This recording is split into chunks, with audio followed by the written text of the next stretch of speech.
Qu'est-ce qu'une SIC ?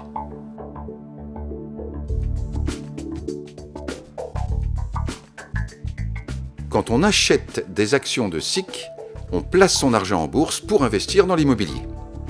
Les SIC, en effet, sont des foncières, c'est-à-dire des entreprises qui construisent ou achètent des immeubles, puis les gèrent, les entretiennent, et éventuellement les transforment, parfois en revendent quelques-uns pour en acheter d'autres. Acheter des actions de SIC, c'est donc faire un investissement immobilier. C'est de l'immobilier par la bourse, ce qui entraîne 3 caractéristiques. 1. Une liquidité de tous les instants.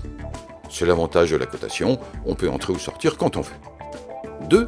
Des fluctuations qui peuvent être importantes. La bourse n'avance pas en ligne droite, les SIC non plus. Au jour le jour, sur quelques mois, les SIC évoluent comme la bourse. Sur plusieurs années, leur performance s'aligne avec celle de l'immobilier. 3. Une relative surperformance par rapport à l'immobilier. En effet, étant des entreprises cotées en bourse, les SIC peuvent se financer dans de bonnes conditions pour acheter de nouveaux immeubles ou pour transformer ceux qu'elles possèdent.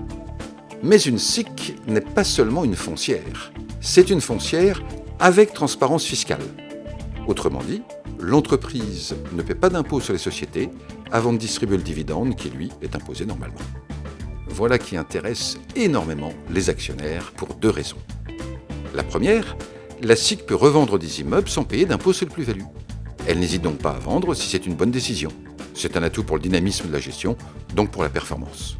La seconde raison, c'est que le fisc ne veut pas être lésé, donc il oblige la SIC à distribuer sous forme de dividendes au moins 50% des plus-values réalisées et 85% des bénéfices qui proviennent des loyers.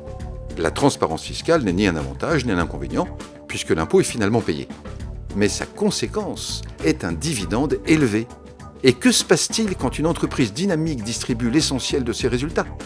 Eh bien, son rendement, le rapport entre le dividende et les cours, est plus élevé que celui des actions en général, ce qui a un effet stabilisateur sur le cours de bourse. Et si l'on ajoute à cela que ces entreprises ont un chiffre d'affaires assez prévisible, après tout, qu'est-ce qu'un loyer ? Sinon un abonnement. On comprend que les SIC ont un comportement particulier en bourse. Elles connaissent des fluctuations comme toutes les entreprises cotées, mais des fluctuations atténuées. Alors, pour l'immobilier ou pour la bourse, si les SIC n'existaient pas, il faudrait les inventer.